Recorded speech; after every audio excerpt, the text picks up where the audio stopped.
Okay, I was taking a look at some of these Moonlight Duo colors, and I was thinking that I would try something nuts and crazy and whatnot, or the way I see it, you know, to me, probably not crazy for a lot of you, but I don't know, I just wanted to do some kind of amorphic types of backgrounds on here. I did that recently with some red dye-based inks, but these ones are a hybrid, and they go on a little bit differently, and I don't know how they're going to work on something like this, but I thought I would give it a try.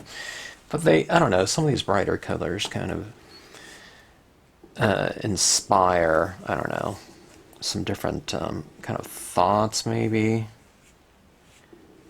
in terms of the application of them. And I just wanted to see how it would kind of look in a given situation. Not knowing anything about how they'll apply in reality, but let's just give it a try here, okay? I know that working with them on kind of a matte cardstock, when they built up a little bit, after I put on a few layers of it and different colors, they really moved around really nicely. And I can tell this one right here, it's, you know, these hybrid inks, they're a lot more surface oriented, so I figured I can do, or I might be able to do, kind of what they seem to be doing right here in terms of, you know, kind of being able to be pushed around on the surface of this paper. I have no idea if they're going to dry or not, but I have time. They don't have to dry quickly. You know, I have weeks, you know, or I can spray seal these if they don't seem to wanna set up on me. I'm going with this. I wonder if it's easier just using a paper towel here. It might be. Let's do some finger painting here, okay? I'm trying to go around like that. I'm thinking this, you know, it's like a little glove or something like that. You can just kind of go like that. And let's try some of this right here.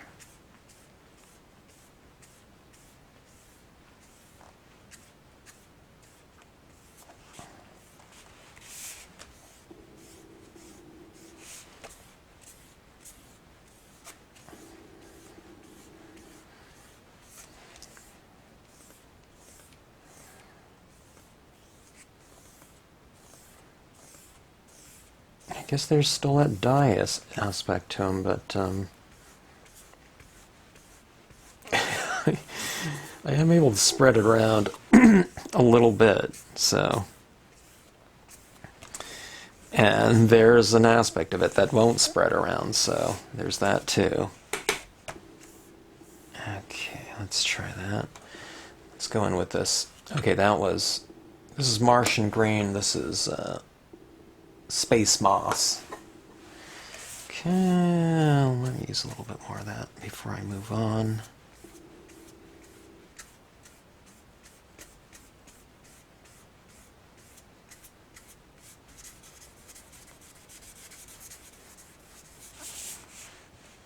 Okay.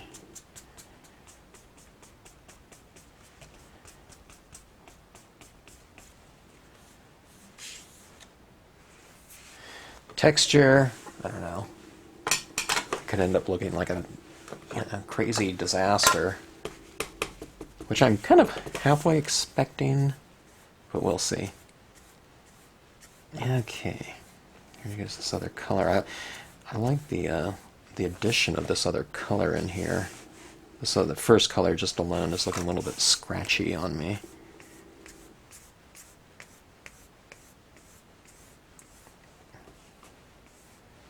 Now I plan on utilizing some of that white pigment ink here too very soon, but not quite yet. I want to get these hybrids laid down here first, and let's see how that goes.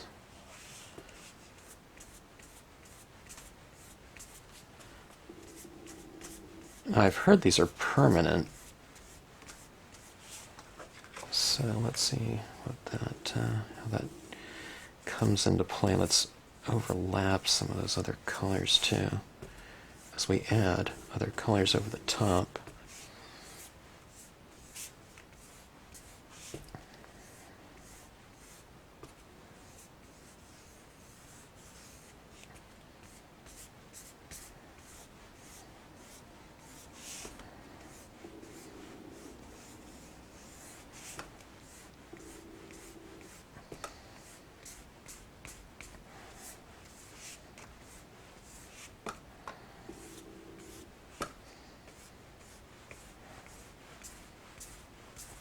See, then I can kind of dig into that other layer down here, which tells me that these are kind of more surface-oriented. See where I came across there like that? Dye-based inks, you wouldn't be able to do that, so I can tell these are really kind of... it might be staining the surface of this paper like dye-based inks do, but it's a lot more kind of surface-oriented in terms of...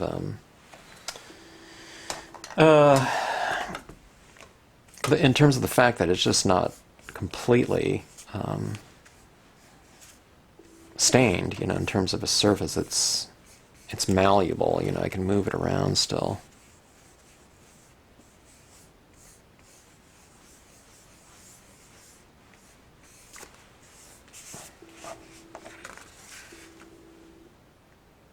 Doing something like this, it kind of, there's this kind of a painted aspect of it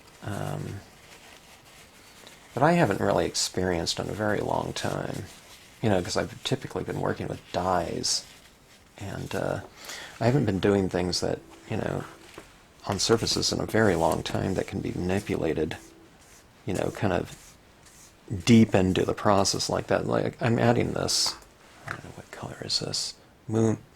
Galactic green here. And that is removing, I don't know if it's removing, it's kind of moving around at least, that color that's underneath it. So that's new for me, relatively new. I guess it might as well be, since I haven't done it in a long time. But, back in the days of working with like oil paints as a student, or I don't know, what were some other types of colors like that. I didn't really work with acrylics too much, if at all. But other media, I don't know.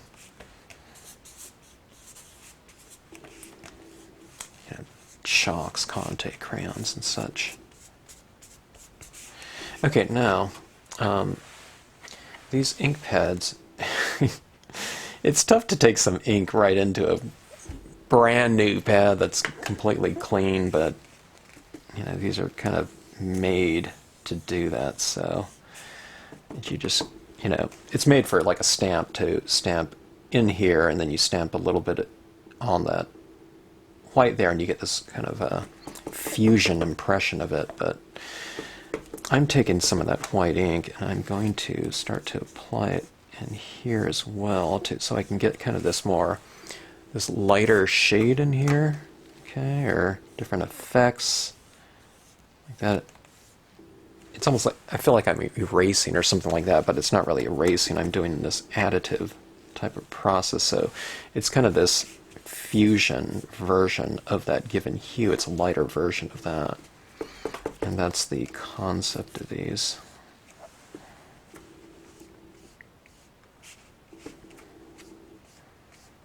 Okay, since we can get that kind of on there and get some different textures, why don't we make it kind of more textural? Okay, and we can get kind of the the hand of the creator type of thing, and get, these little hand, made types of marks that are possible. It's kind of what we used to call it in painting, this, it's really painterly. It means you can see the kind of the, your brush work or whatnot, to make it look you know, handmade as opposed to something by a machine or something like that. There's character and flow to it. So it looks something like that. Don't laugh at me. Or you can laugh if you want to, because I'm laughing at it.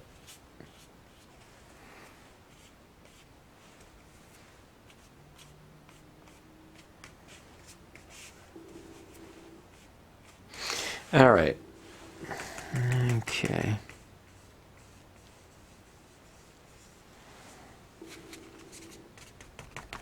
I still have no idea where this is going. But it's pretty fun to experiment, that's for sure. All right, now those are the greens. Let me see. I don't really know what all colors I have here. Here's a... I really like playing around with this one. Aurora Teal. Teal is kind of a, you know,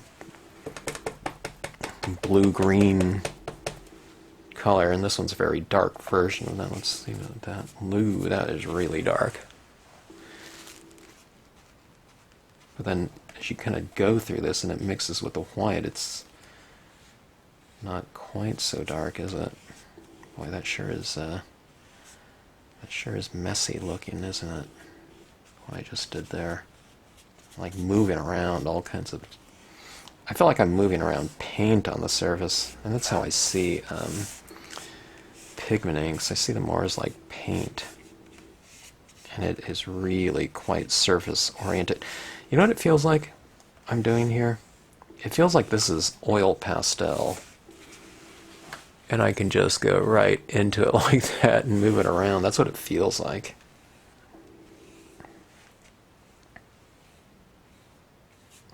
Yeah, I can really kind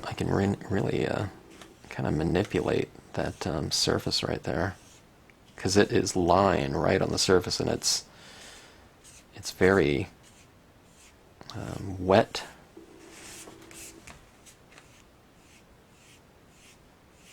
And like I said, malleable. Alright, so we have something like this going. Abstract painters, journal makers, whatnot. Laugh away at this. Psychologist, you can kind of I don't know, do a reading, analyze that. Okay, let's see what we can do here. Now, I'm a scenic stamper, so let's try some different images on top of this. It might look really nuts, as I suspect it will, but what the heck.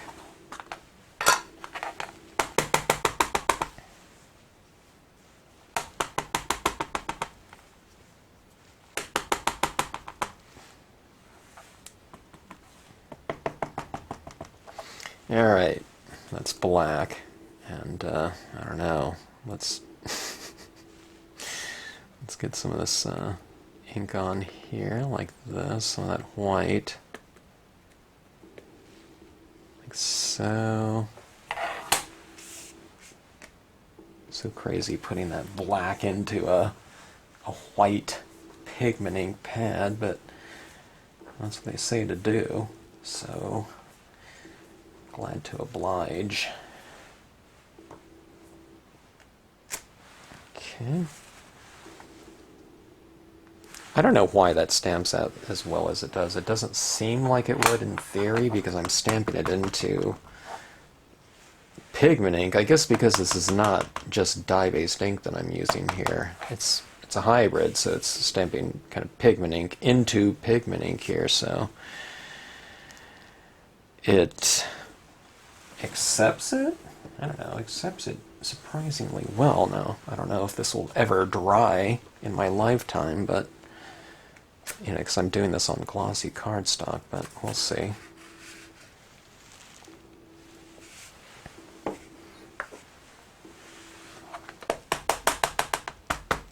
That second impression, I didn't put it in the pigment. Maybe I'll put a little of this one like that. I don't know.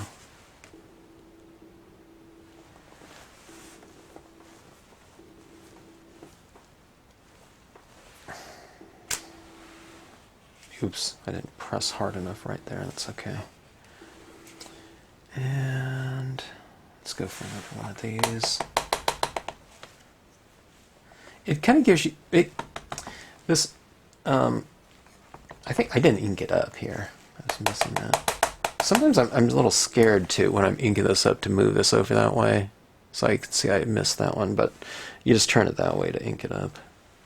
Okay, but anyways, in theory, what you do is you get a little bit of white pigment ink, you know, to give you a varied impression of whatever hue you're using, this Moonlight Duo, hence the duo aspect of it, okay? So if you have one side that you want a little bit more illuminated just for effect or whatever, can you tell that branch right there? I don't know if you can tell, but it's lighter, okay? Now I didn't put a lot of that white ink on there. You know, I guess I could have. But in the instructions that I saw online, in terms of, you know, your approach to this mess right here, is you just kind of take your, you know, dry paper towel and you just wipe that off. Eventually, yeah, these will get, you know, it'll turn into a tint or whatever. And what you do is you just re-ink these, of course, you know, the white side. But, you know, I mean, it's not too bad. It's fairly clean enough. Okay, let's see. I didn't get some of that branch there stamped out, so the beauty of scenic stamping is that you can kind of cover up just about anything. There's types of stamping, I don't know, maybe you should cover it with something, but scenic stamping, there's always a branch, you know, a tree that you can cover something up with, and it looks perfectly natural to do that. Okay, there we go right there.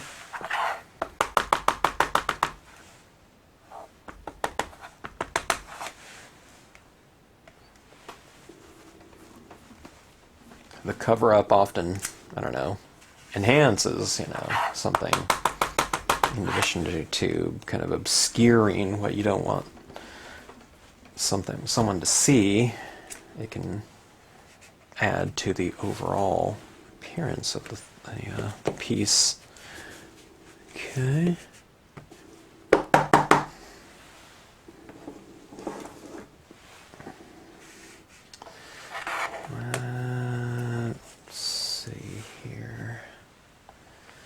I need something to anchor these trees down, and I'm thinking sedge filler here. It's got grass texture.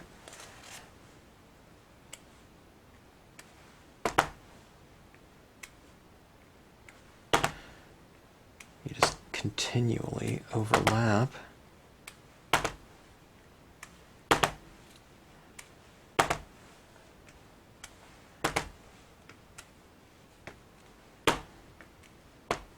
So,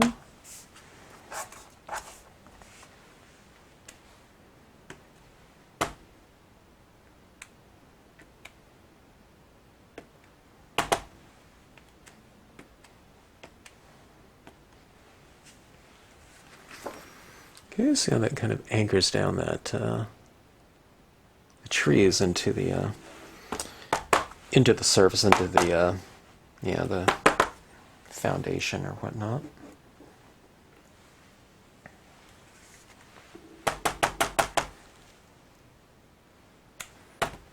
Some grassy reeds in here.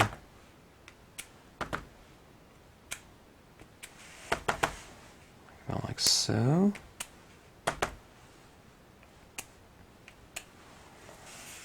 Okay. And then we'll add some additional form in the form of the larger version. right here in the foreground.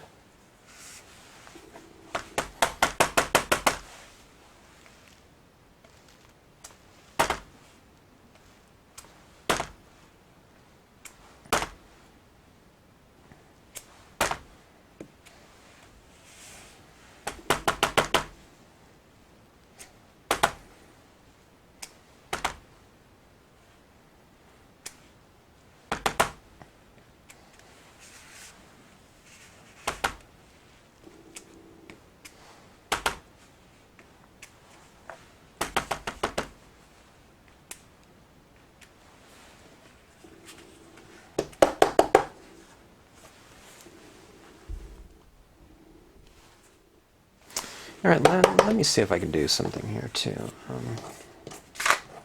That's looking a touch busy on the forest floor.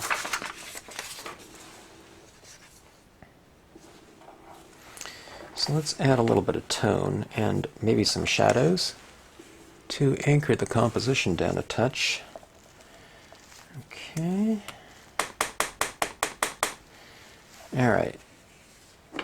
I see this as my source of light. It happens to be the lightest thing in the scene, so kind of creating some shadows over here.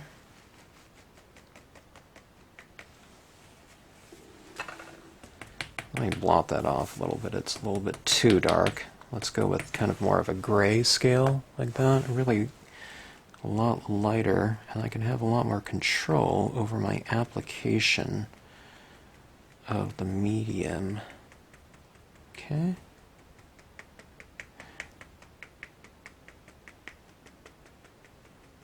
All right, so on the sides of the trees, not facing that light, I will make the side of those trees darker. Okay, and also kind of on the foundation of those trees over here too.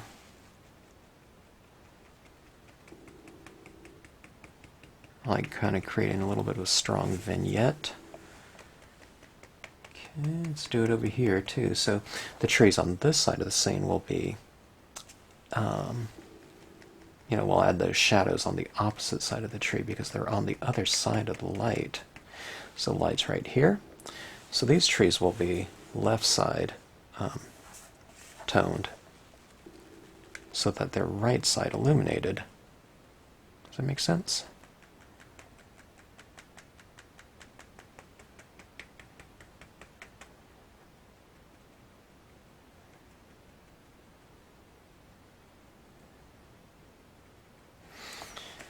Okay, then kind of anchoring down that shadow down here, or the tree. Okay, see how I'm kind of doing that right at the base right there, and let's kind of create this shadow kind of going this way from it. And maybe it'd be angled a little bit more, but it's okay.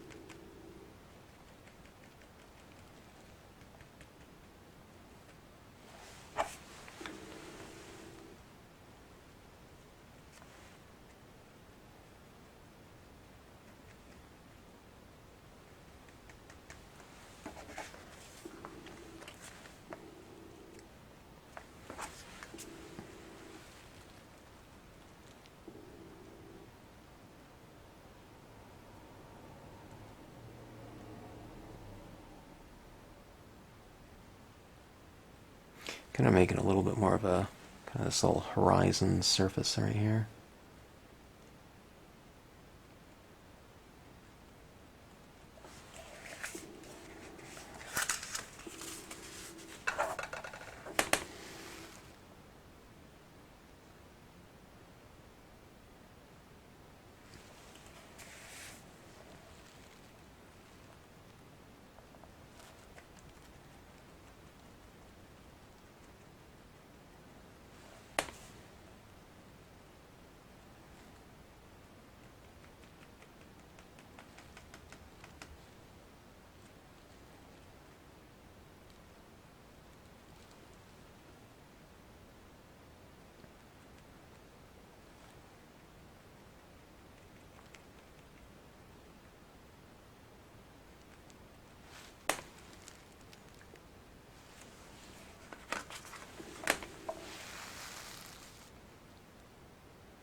sometimes I get lost in kind of the modeling of form once I kind of start to kind of figure it out per that scene. I notice I'm getting really dark in here, but I'm finding that looks pretty good in terms of the drama of the scene. The background was just so busy, you know, in that kind of abstract shape, so that the scene seems to be able to be taking kind of a stronger application of ink against that background, that swirly kind of, I don't know, textured background with the white pigment ink. So kind of this bolder approach right here is starting to kind of reveal itself as a kind of a good match for it, I guess, maybe. So I'm going a little bit darker down here than what I would probably normally do, but the background wasn't normally what I do, so I'm finding that there's a different type of tolerance level that has kind of come into play with this piece. That's kind of interesting to me. I'm watching some things develop that I don't normally see. That's kind of exciting. I don't know if it's any good or not, but it doesn't really matter to me. It's just, I don't know, it's all part of, it's kind of about process, you know, and about, I don't know, just kind of enjoying the process more than kind of a looking forward to the destination type of approach.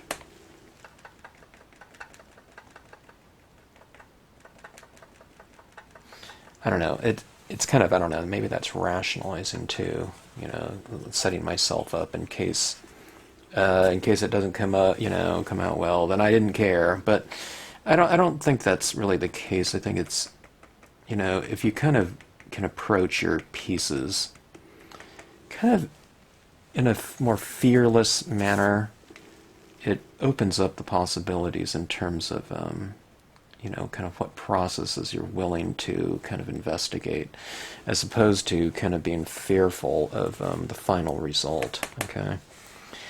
And, I don't know, it's kind of a, what does it say? What's that saying? You know, it's better to travel hopefully than to arrive, or I don't know, it's something like that. It's all those kind of statements on, you know, kind of living in the moment or whatever. And I think that's kind of a good approach to take when it comes to kind of our pastimes, especially when they're creative pastimes. Kind of fear is, you know, it can be the killer of kind of investigation and discovery, you know, if you're kind of fearful of something, a result or whatnot. It's just kind of better to go into it and just, you know, you'll get, you know, to wherever you want to get to, but, you know, you have a really great time, you know, while you're doing it. So these trees are really getting, you know, very, very set into the piece. And I normally don't do this, not to this degree, but I don't know, do you think that looks kind of more appropriate like that now? I mean, I was going to go just very, very light, but it just seems to be kind of working out better. And this kind of hybrid ink is kind of real surface oriented, so it's allowing me to get, you know, really quite dark. On the surface right here, I mean, that is really dark. Over here, it feels very, I don't know, kind of graphic, you know, in terms of, you know, the amount of contrast in here. It's kind of interesting to me in terms of what I've seen from myself before.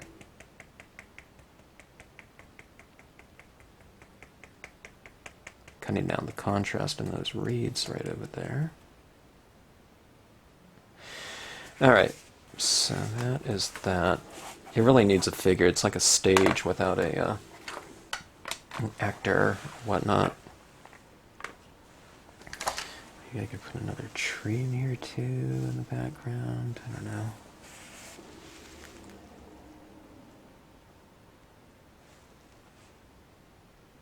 Dare I do that? Okay, let me try that right here. I'm going to put an additional tree in here, like a kind of a dead tree under the canopy. It's a tree that, I don't know, it just lost out in the kind of the fight for light, maybe.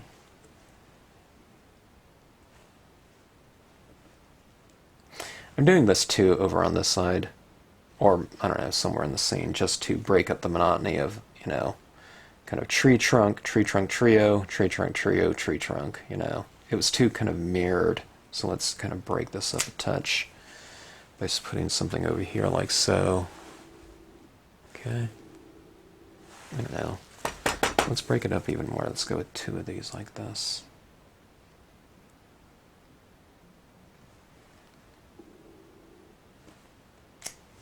Okay, so like that.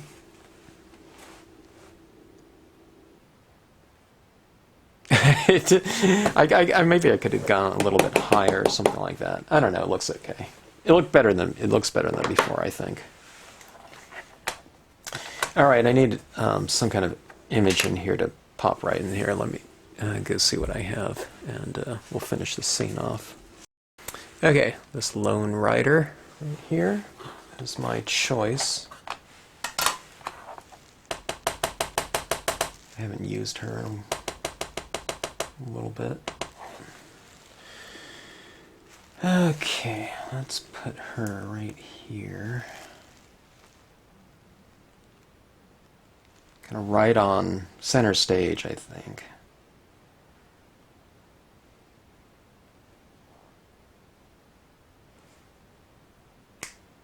Okay, how does that look?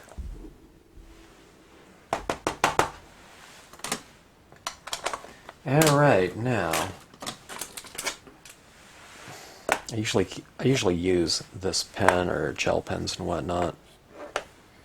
If there's a little bit more kind of white light in here, they're really, I guess that's a white light, really. There's barely any in here. It's kind of interesting, my fingers and whatnot, from using that kind of hybrid ink. It feels like I've been touching like charcoal, you know, like you've been drawing with charcoal for a while. I guess because it does have that kind of powdery kind of consistency to it. All right, this is a white acrylic paint pen. I'm going to shake it up a little bit and see if we can't get, I don't know, a little bit of textures going in here. And you see that? Get a different textured background. I know, it's kind of weird, but it's a little bit different than dye-based inks. Okay, I'm using it on the gloss. Oh, you can see it right there. You can see where I've used the pigment ink.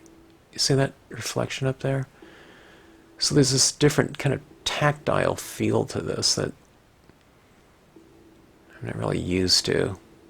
And you can see where I've used kind of that black ink right there. It's almost, I don't know, it's I guess pigment ink is surface oriented. It just dries on the surface. It doesn't absorb. So I feel, I don't know, there's this weird kind of dimensional aspect that I'm not used to seeing, which is kind of interesting to me.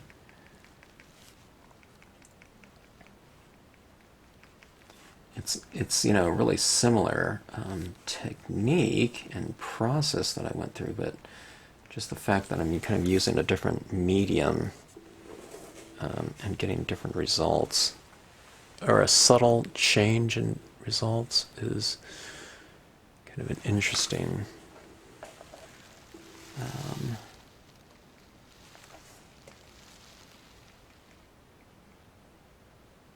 it's an interesting, I don't know what the word is, kind of a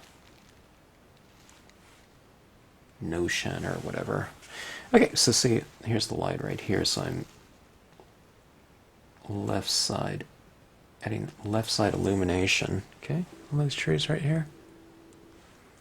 And on these trees, what we'll do is we'll illuminate the opposite side, right?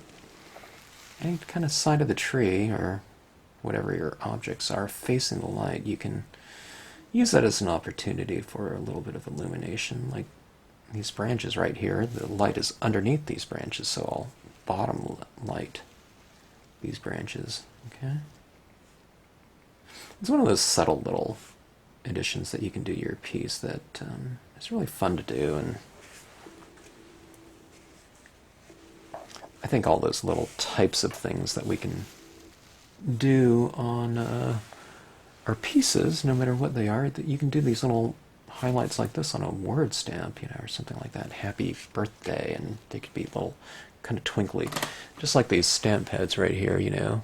I mean, this is clear plastic right here, and this is a plastic, you know, black plastic, but the black plastic reflects light just as much as the clear, right? So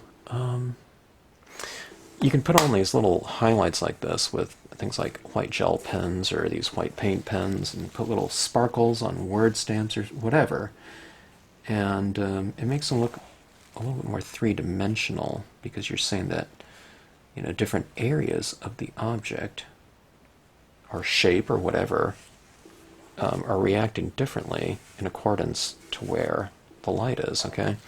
Now, I mean, it doesn't have to be all, you don't have to be real technical about it and say, well, wait, you know, I mean, here's this happy birthday stamp that I've stamped down here. Well, where's the light coming? Well, you just define it. It's not about where it would be. Wherever you put that highlight, that's where the light is coming from, you know, if it's not something real definitive like that, where you have this light source, okay?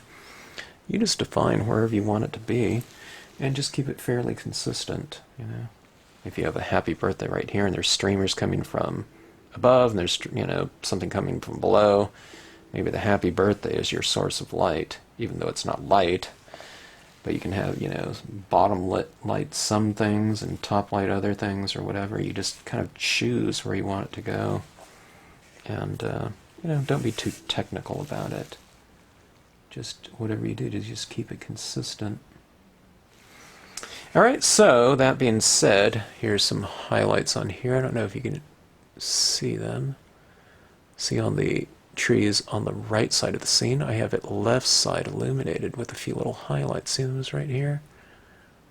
Right in here. See this tree right here? Even this thin little tree, I've put the highlights on the right side because the lighting is to the right of it. And over here I put a few little highlights on some of these reeds. Right side trees are left side illuminated because the lighting is coming from the, you know, the left, so left side illumination. I mean, I could go on and on. I could put, you know, bottom light these little branches like that if I want to, but, you know, because the lighting is coming from below, you can have, you know, certain things like this if you want to. I don't know, you can go on and on. If you do too much, it'll look like Christmas lights on your trees or something like that. Maybe it'll make it look a little bit more festive, but if you do it, kind of do it with purpose and whatnot. And you don't want to think, oh my gosh, I added too much. You know, you want to kind of be in control of it. So periodically look at it, you know, at arm's distance or whatever, and see what you're seeing. Otherwise, we tend to work like this, and we're working, you know, a little area, but you kind of forget about the overall, so kind of hold it up at arm's distance. Okay, so experiment number 2. I'm being rather, on this one right here, I was rather conservative about my application of the dual, you know, kind of aspect of these pads, but I did incorporate some of that pigment ink in with these colors right here to do these little swirls up there. And it kind of added, I don't know, to the overall kind of feel of the piece. Here we have this kind of space right here, and it's this, you know, I tried to make it look like a three-dimensional area, you know, with depth on this whole I don't know, it's almost like an overlay over that background kind of swooshy aspect of it. You can't even see those swooshes where it kind of carries in down here. You know, barely. You can see where that green goes down here, right? And you can see where I've swooshed down here, and I've come, I don't know if you can even remember, you know, you can have to, you know, rewind here, but that kind of swooshy thing kind of went down here, but it kind of becomes obscure and just becomes, I don't know, shadows and light within a kind of a grassy field down here, kind of in the end result. But there's this nice kind of, I don't know, contrast of kind of that surface back there, which is a little bit more abstract, and this space in here, which, I don't know, maybe looks a little bit more maybe realistic or something like that in terms of stamps and placement and lighting and whatnot. But I think they work really well in conjunction with one another to have some, you know, something a little bit more abstract. And I don't know, maybe it adds up into kind of a more kind of whimsical feel when you have that kind of a interplay between the two. Kind of different looks. So anyways, I'm just kind of looking at this myself now and kind of wondering if there's anything else I want to add on here, and I don't think I do. Potentially it could be a little bit darker on the edge. I don't know. It might kind of lose that kind of a continuous background if I kind of close it off like that a little bit darker, and maybe it does. This gets so anchored and dark down here below, maybe it's not a good idea to kind of darken it off on the edges. I call it tipping the edges, where I kind of create a little bit more of a vignette in the four corners, but I think it looks okay, lighter and just as is. So alright, anyways, I hope you enjoyed the scene. I enjoyed where it went, and I was kind of surprised at just the sheer amount of shadows down here and just how dark that became, but I think it kind of worked for this piece right here, and I like what I see. And as you learn new things using different types of media, new media and whatnot, it kind of opens up the doors too on potentially how you go back and utilize other media with your pieces. You know, you might kind of figure something out that you wouldn't have using your, you know, whatever your existing media, but when you get the new ones, you might do something, and that technique or look or whatever might come into play later on, going back to media that you used a lot in the past but never did those types of applications. So I don't know, does that make sense? Okay, so anyways, hope you enjoyed it. Thanks as always for watching the video and my kind of I don't know, clumsy kind of applications of it. Just as, you know, so you can see that I don't know, you never really know what you're going to get in the end result. And I certainly didn't in this type of experiment here with these trees and you know, kind of what it would look like with that background in there. But I really like the end result, and more importantly, you know, I had a lot of fun kind of watching it develop. So, as I was telling someone recently, sometimes you just gotta let the pieces go in the direction that they seem to want to go, as opposed to trying to steer them and muscle them into kind of a notion that you had preconceived in your head about what you wanted the pieces to look like, you know, from the very beginning. Okay? All right, so thanks again.